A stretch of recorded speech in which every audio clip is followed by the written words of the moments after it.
Bienvenue, cher ami, chère âme, en quête de paix.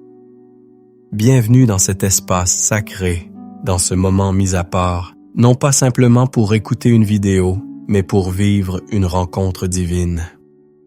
Je vous accueille avec chaleur et une profonde conviction que votre présence ici, en cet instant précis, n'est pas le fruit du hasard, mais une réponse à l'invitation douce et insistante de l'Esprit de Dieu. Aujourd'hui, nous n'allons pas seulement lire une prière. Nous allons nous immerger dans une vérité éternelle, une promesse qui a traversé les âges pour venir murmurer à votre cœur tourmenté. Cette promesse se trouve dans le livre du prophète Jérémie, au chapitre 29, verset 11. « Car je connais les projets que j'ai formés sur vous, dit l'Éternel, projets de paix et non de malheur, afin de vous donner un avenir et de l'espérance. » Sentez-vous le poids de ces mots? Ce ne sont pas des paroles en l'air.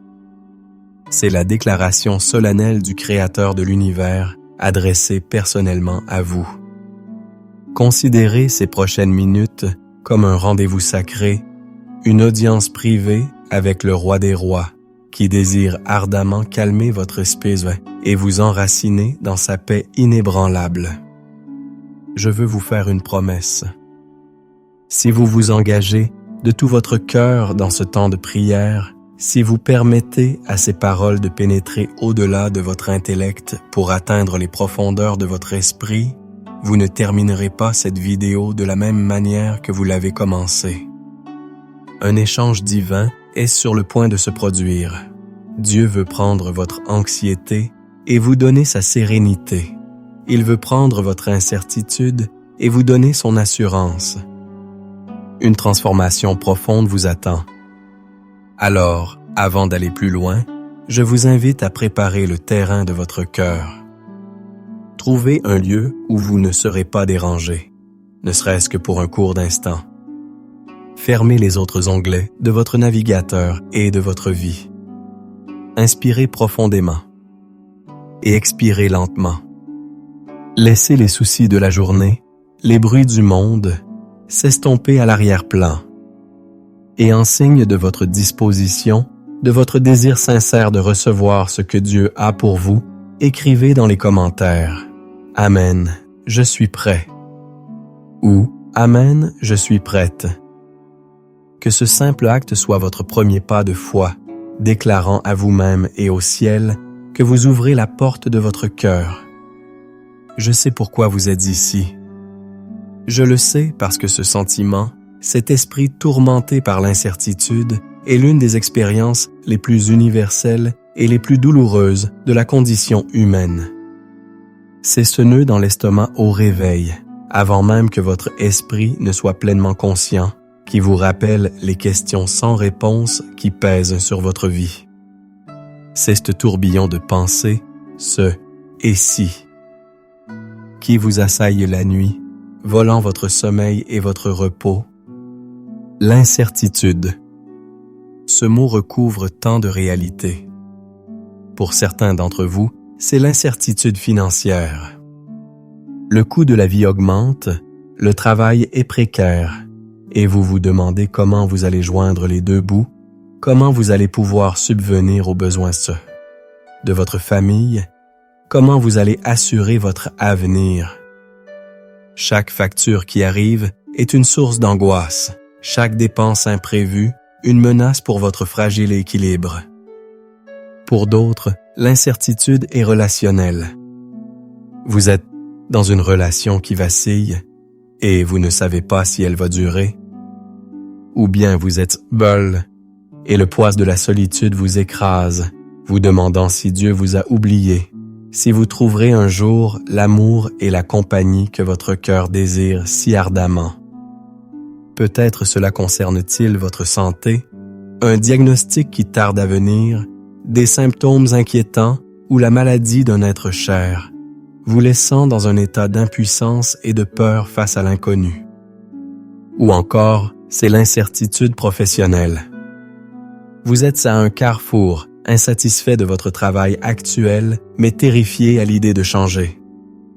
Vous voyez les années passer et vous vous demandez si vous êtes en train de passer à côté de votre appel, de votre destinée. La peur de l'échec vous paralyse. La peur de prendre la mauvaise décision vous maintient dans une situation qui étouffe votre âme. Cette incertitude est amplifiée par le monde dans lequel nous vivons.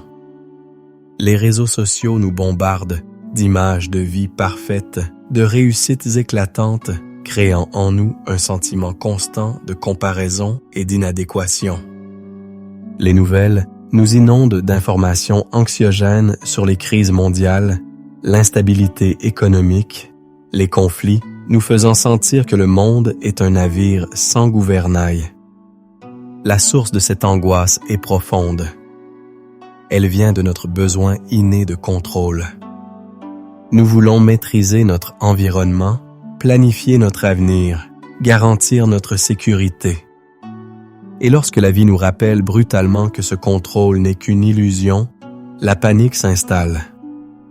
Elle vient aussi des blessures du passé, des échecs antérieurs qui vous murmurent à l'oreille que vous n'êtes pas à la hauteur, des paroles de dévalorisation que vous avez entendues et qui sont devenues votre propre dialogue intérieur, des trahisons qui ont ébranlé votre capacité à faire confiance, que ce soit aux autres ou même à Dieu.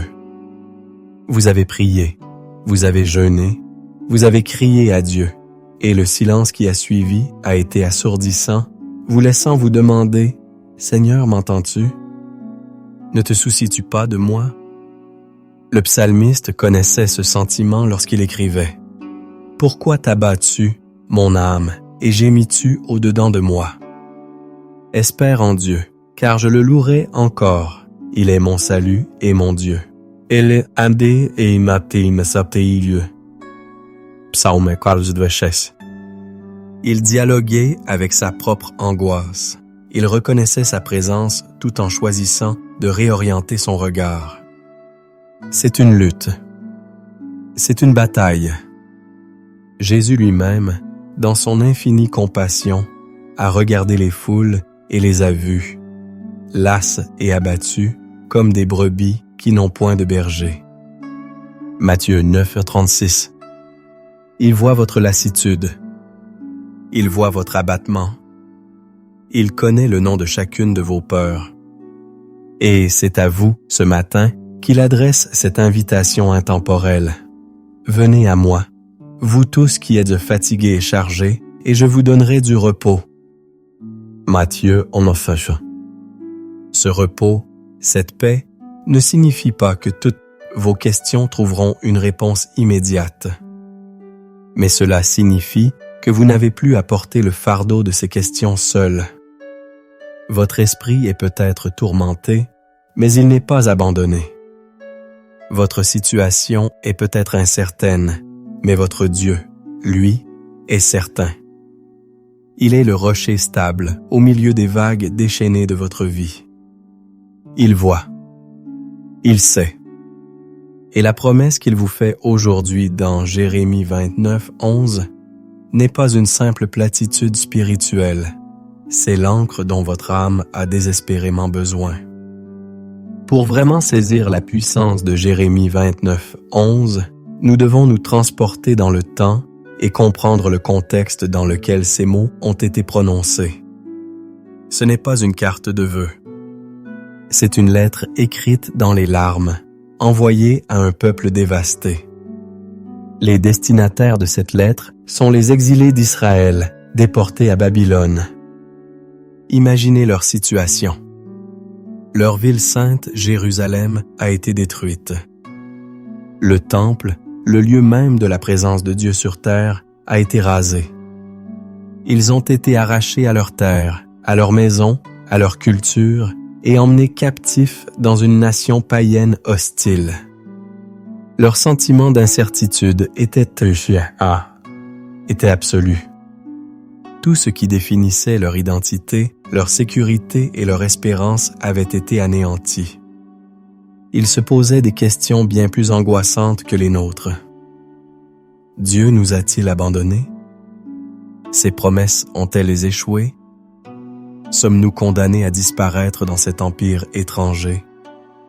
C'est dans ce contexte de désespoir total, de ténèbres profondes, que la parole de Dieu vient à travers le prophète Jérémie. Et que dit-elle? Construisez des maisons et habitez-les, plantez des jardins et mangez-en les fruits. Cherchez la paix de la ville où je vous ai emmené en captivité et priez l'Éternel en sa faveur, parce que votre paix dépend de la sienne. Jérémie 29:5, 7. C'est un message choquant. Dieu ne leur promet pas une libération immédiate. Il leur dit de s'installer, de vivre, de bâtir au cœur même de leur crise, au sein de leur incertitude.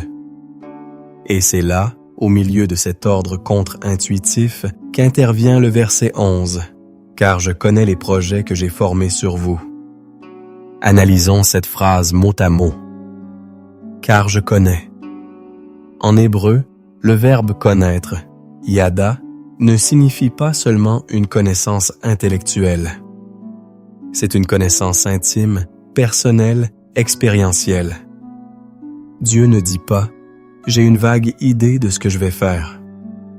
Il dit « je suis intimement impliqué, je suis l'auteur, l'architecte, le maître d'œuvreur de votre vie. Chaque détail est sous mon regard attentif. Les projets que j'ai formés sur vous. » Le mot pour « projet » est machashava. Il signifie pensée, plan, dessein. Cela implique une intention, une conception réfléchie. Votre vie n'est pas une série d'accidents. Votre avenir n'est pas à la merci du chaos. Il y a un architecte divin qui a des plans pour vous, des plans conçus avant même que vous n'existiez. Projet de paix. Le mot hébreu ici est fondamental. Et shalom. Nous traduisons souvent shalom par paix, mais c'est bien plus que l'absence de conflit. Le shalom de Dieu, c'est la plénitude, l'intégrité, le bien-être total. C'est la santé dans votre corps, la clarté dans votre esprit, l'harmonie dans vos relations, la prospérité dans vos entreprises et par-dessus tout, la réconciliation avec Dieu. Quand Dieu dit qu'il a des projets de shalom pour vous, il déclare son intention de restaurer chaque partie brisée de votre être et de votre vie pour l'amener à la complétude. Et non de malheur. Dieu prend la peine de préciser. Il sait que dans notre souffrance, nous sommes tentés de croire qu'il est contre nous, qu'il nous punit. Il vient clarifier son intention. Ce que vous vivez est difficile. Mais ce n'est pas ma destination finale pour vous. La souffrance est une saison, ce n'est pas votre identité. Mon plan n'est pas de vous détruire, mais de vous construire, afin de vous donner un avenir et de l'espérance. C'est le but de tout cela. L'avenir Acharit et l'espérance Tikva. Dieu promet une fin désirable, un résultat glorieux. L'espérance biblique n'est pas un optimisme vague. C'est la certitude absolue d'une réalité future que l'on ne voit pas encore. C'est l'encre de l'âme, jetée au-delà du voile de nos circonstances présentes, fixée sur la fidélité de Dieu. Cette vérité est illustrée magnifiquement dans toute la Bible. Pensez à Joseph, vendu par ses frères, faussement accusé, jeté en prison pendant des années. Son incertitude était palpable. Chaque jour, il aurait pu sombrer dans le désespoir. Mais Dieu était en train de tisser un plan de shalom. Des années plus tard, face à ses frères, Joseph déclare cette parole extraordinaire.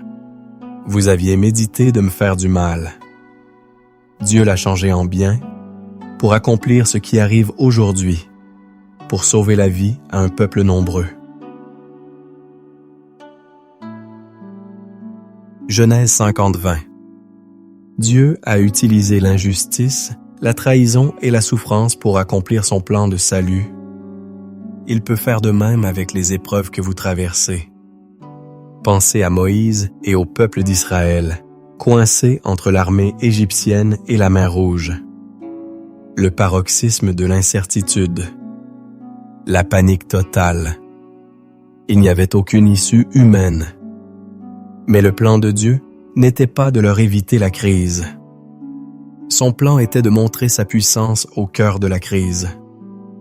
Le chemin de la délivrance passait à travers les eaux, à travers l'impossible.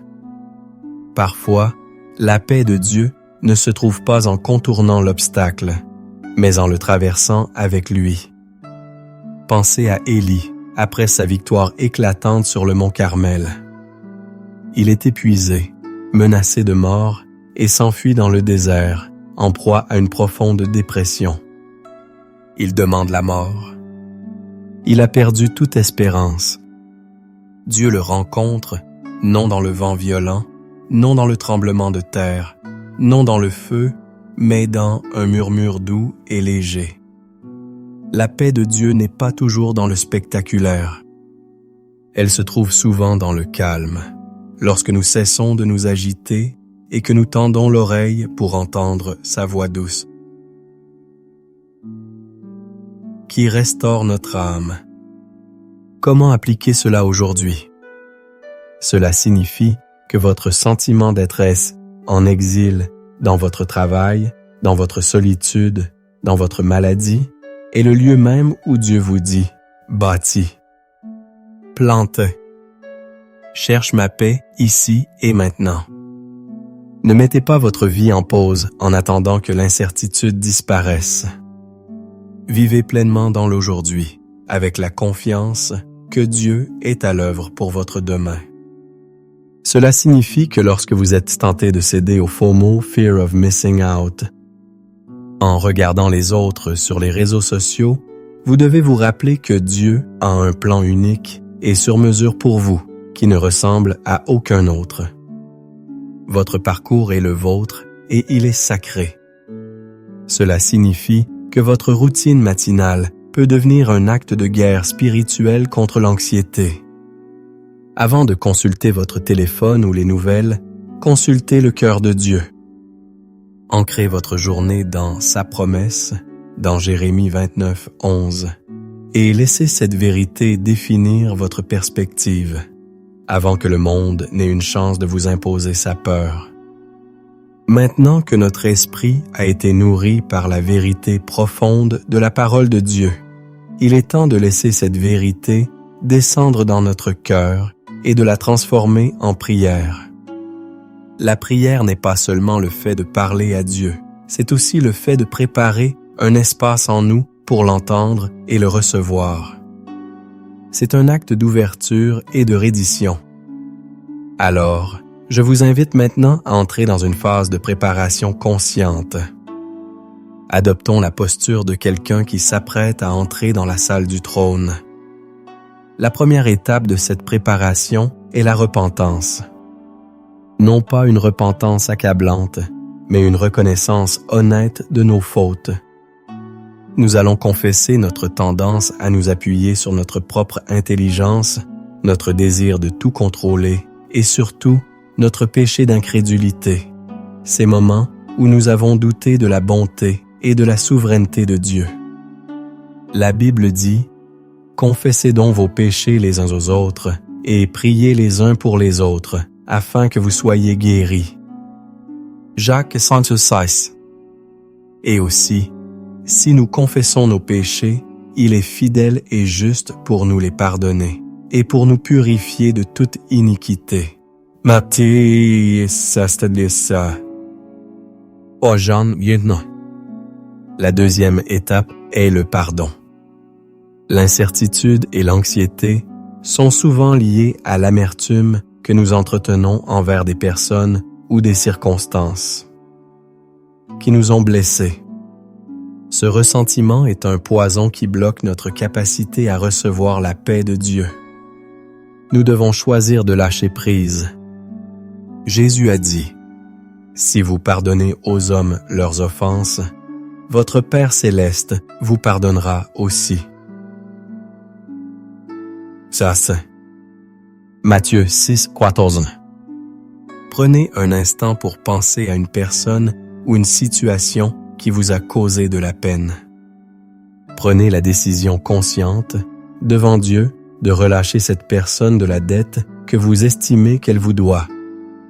La troisième et dernière étape est la consécration, l'offrande de notre cœur. C'est le moment de déposer consciemment le fardeau de notre incertitude aux pieds de Jésus.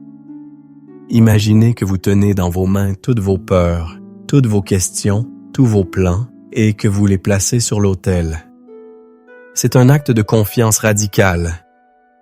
Alors, dans le calme de cet instant, respirez profondément. Seigneur, nous venons devant toi avec humilité. Nous confessons que nous avons essayé de mener nos vies par nos propres forces. Nous avons laissé la peur dicter nos décisions. Pardonne-nous notre incrédulité. Lave-nous de tout doute. Seigneur, nous choisissons de pardonner à ceux qui nous ont blessés, comme tu nous as pardonnés. Nous relâchons toute amertume, toute colère, toute rancune. Et maintenant, Père, nous nous offrons à toi. Nous déposons à tes pieds le fardeau de notre avenir. Nous te donnons nos finances, nos relations, notre santé, notre carrière, nos rêves. Prends tout. Notre cœur est maintenant prêt. Il est ouvert. Parle, Seigneur, ton serviteur, ta servante, écoute. Joignons maintenant nos cœurs et élevons nos voix dans la prière. Laissez ces paroles devenir les vôtres. Répétez-les à voix haute si vous le pouvez, ou murmurez-les dans le secret de votre âme. Père céleste, en ce début de journée, nous nous approchons de ton trône de grâce, non pas sur la base de nos mérites, mais par le sang précieux de Jésus. Nous venons à toi, tels que nous sommes, avec nos esprits agités et nos cœurs chargés. Mais avant de te présenter nos fardeaux, nous voulons prendre un moment pour te célébrer, pour t'adorer. Tu es Dieu et il n'y en a point d'autre. Tu es l'alpha et l'oméga, le commencement et la fin. Tu es celui qui était, qui est et qui vient. Le temps et les circonstances sont dans ta main. Tu es l'architecte de l'univers, celui qui a suspendu les étoiles dans le ciel et qui connaît le nom de chacune d'entre elles. Tu es le Dieu des projets, le maître planificateur. Nous te louons parce que tes pensées ne sont pas nos pensées et tes voies ne sont pas nos voies. Autant les cieux sont élevés au-dessus de la terre, autant tes voies sont élevées au-dessus de nos voies et tes pensées au-dessus de nos pensées. Nous adorons ton nom, Yahvé Shalom, le Dieu de notre paix. Tu n'es pas seulement celui qui donne la paix, tu es la paix incarnée. En ta présence se trouve une plénitude de joie, et à ta droite, des délices éternelles. Nous te bénissons, toi, le Dieu de l'espérance, le rocher des siècles, notre forteresse sûre dans la tempête. Ta fidélité est une ancre pour notre âme, certaine et solide. Père, dans ta sainte présence, nous nous humilions. Nous confessons nos péchés, nos manquements, nos doutes. Je confesse le péché de vouloir tout contrôler, de m'inquiéter pour demain comme si tu n'existais pas.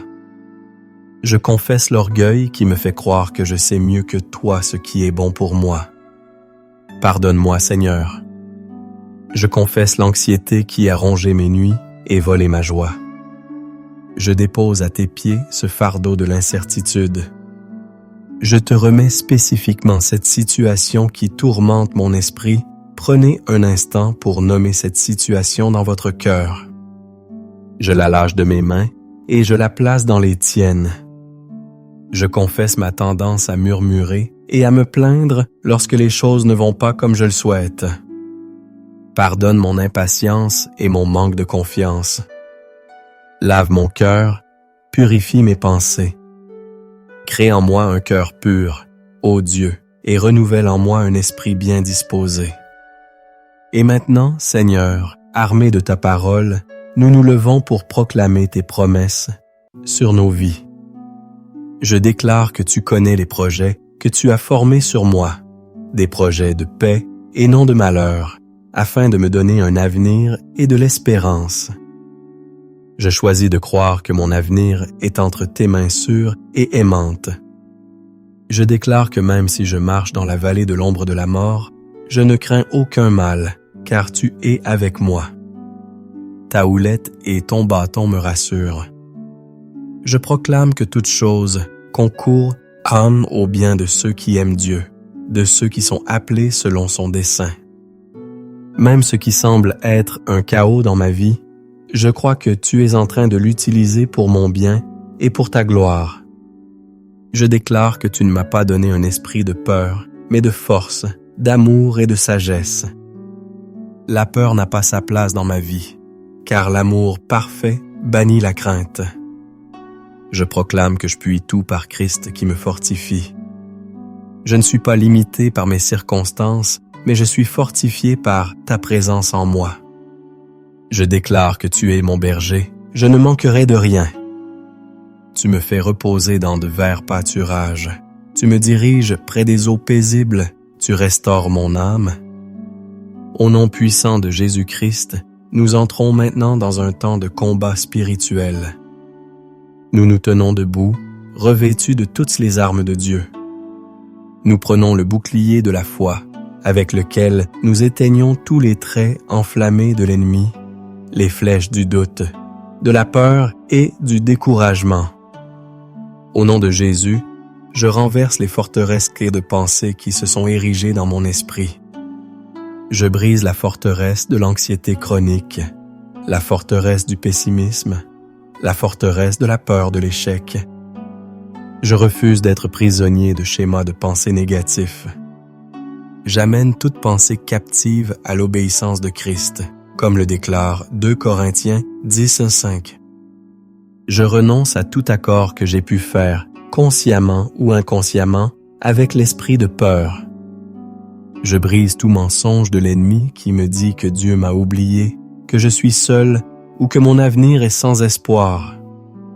Je déclare que toute arme forgée contre moi sera sans effet, et toute langue qui s'élèvera en justice contre moi, je la condamnerai. C'est mon héritage en tant que serviteur de l'Éternel. Et maintenant, Père, après avoir vidé nos cœurs de la peur et du péché, nous te demandons de nous remplir à nouveau. Remplis-nous de ton Saint-Esprit. Là où il y avait de l'anxiété, déverse ta paix qui surpasse toute intelligence. Que cette paix garde mon cœur et mes pensées en Jésus-Christ. Là où il y avait de la confusion, déverse ta sagesse. Montre-moi le chemin à suivre, guide-moi pas à pas. Fais-moi connaître tes voies, ô Éternel, enseigne-moi tes sentiers. Là où il y avait du désespoir, déverse ton espérance vivante. Rallume la flamme de la foi dans mon cœur. Que le Dieu de l'espérance me remplisse de toute joie et de toute paix dans la foi, pour que j'abonde en espérance par la puissance du Saint-Esprit. Restaure mon âme, Seigneur. Guéris mes émotions blessées. Renouvelle mes forces physiques. Fais de moi un vase d'honneur utile à mon Maître, prêt pour toute bonne œuvre. Au nom de Jésus. Amen. Maintenant, restez un instant dans le silence. Ne vous précipitez pas pour reprendre le cours de votre journée. C'est un moment sacré. Fermez les yeux. Relâchez la tension dans vos épaules, dans votre mâchoire. Je vais vous guider dans une simple respiration. Inspirez profondément la paix de Dieu. Et en expirant, relâchez complètement l'incertitude et l'inquiétude. Encore une fois, inspirez son amour, sa présence. Expirez la peur, le doute. Dans ce silence, ne cherchez pas à formuler des pensées. Soyez simplement présent. Soyez à l'écoute. Posez cette simple question dans votre cœur. Seigneur, y a-t-il quelque chose que tu veuilles me dire ce matin? Et puis, écoutez. N'attendez pas une voix audible. Attendez une impression, un sentiment de paix, un verset qui vous vient à l'esprit, une image. Dieu parle au cœur qui est calme. Dieu parle à ton cœur en cet instant même. Reçois sa paix. Reçois son assurance. Reçois son amour. Et maintenant, dans l'autorité que nous donne le nom de Jésus, je veux relâcher sur vous des paroles prophétiques de bénédiction et de destinée. Recevez ces paroles non pas comme venant d'un homme, mais comme un écho du cœur du Père pour vous ce matin.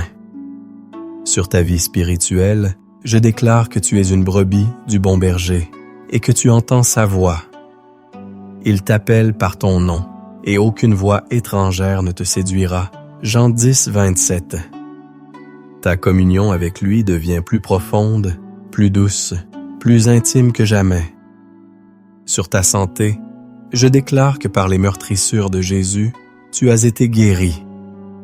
J'ordonne à tout esprit de maladie et d'infirmité de quitter ton corps. Je proclame la force divine dans tes os, la vitalité dans ton sang et la restauration complète de chaque cellule. Au nom de Jésus, Ésaïe 53.5. Sur tes finances, je déclare que tu es la tête et non la queue, que tu es en haut et non en bas. Je déclare que l'Éternel, ton Dieu, t'ouvrira son bon trésor, le ciel, pour envoyer la pluie sur ton pays en sa saison et pour bénir tout le travail de tes mains. Tu prêteras à beaucoup de nations et tu n'emprunteras point. Deutéronome 28, 12, 13. La pénurie et le manque ne sont pas ta portion. Sur ta famille, je déclare que tes enfants sont instruits de l'Éternel et que grande est leur paix. Ésaïe 54, 13. Je proclame l'harmonie, l'amour et le pardon dans ton foyer. Toute division, toute querelle est brisée maintenant au nom de Jésus. Sur ta destinée et ton appel, je déclare que tu es l'ouvrage de Dieu, créé en Jésus-Christ pour de bonnes œuvres que Dieu a préparées d'avance afin que tu les pratiques. Éphésiens 2.10. La confusion concernant ton but s'estompe. La clarté divine vient sur toi et tu marches avec assurance dans la voie qu'il a tracée pour toi. Sur ta protection quotidienne, je déclare que l'Éternel gardera ton départ et ton arrivée, dès maintenant et à jamais. Psaume 121:8. Aucun mal ne t'arrivera, aucun fléau n'approchera de ta tente. Les anges de Dieu campent autour de toi. Sur ta joie et ta paix intérieure, je déclare que le Dieu de l'espérance te remplit de toute joie et de toute paix par la foi, pour que tu débordes d'espérance par la puissance du Saint-Esprit. Romains 15:13. L'anxiété est remplacée par la sérénité et la tristesse par une joie ineffable. Et pour sceller ces déclarations, recevez la plus ancienne et la plus puissante des bénédictions. Que l'Éternel te bénisse et te garde. Que l'Éternel fasse luire sa face sur toi et t'accorde sa grâce. Que l'Éternel tourne sa face vers toi et te donne la paix, le shalom. Au nom du Père, du Fils et du Saint-Esprit. Amen. Nous arrivons à la fin de notre temps ensemble, mais ce n'est pas une fin, c'est un commencement. Vous avez été équipés, remplis et bénis.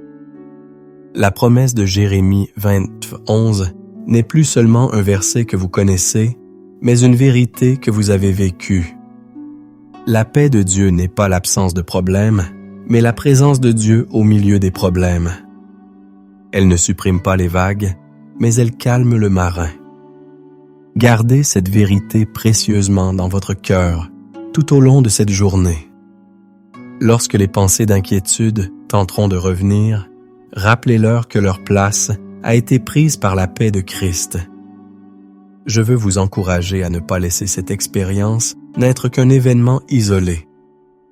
faites de cette prière une ancre pour votre âme. Je vous lance un défi. Revenez à cette vidéo chaque matin pendant les 7 prochains jours.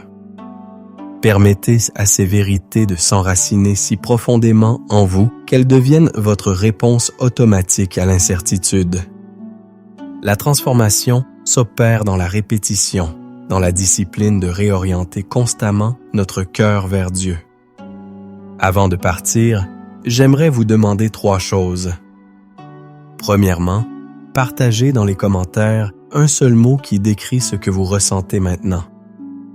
Que ce soit paix, espoir, calme ou autre chose.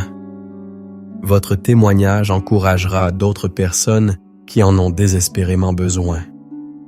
Deuxièmement, si ce temps de prière vous a béni, pensez à le partager avec quelqu'un que vous savez en proie à l'anxiété ou à l'incertitude. Soyez le canal par lequel la paix de Dieu peut atteindre quelqu'un d'autre. Et bien sûr, n'oubliez pas d'aimer la vidéo et de vous abonner à la chaîne pour ne manquer aucune de nos futures rencontres de prière. Enfin, vous trouverez dans la description une playlist de prières pour vous accompagner dans différents moments de votre vie. N'hésitez pas à l'explorer pour continuer à nourrir votre esprit. Que la grâce du Seigneur Jésus-Christ, l'amour de Dieu le Père et la communion du Saint-Esprit soient avec vous tous. Allez dans la paix de Christ, sachant que votre avenir est assuré et que votre Dieu est fidèle.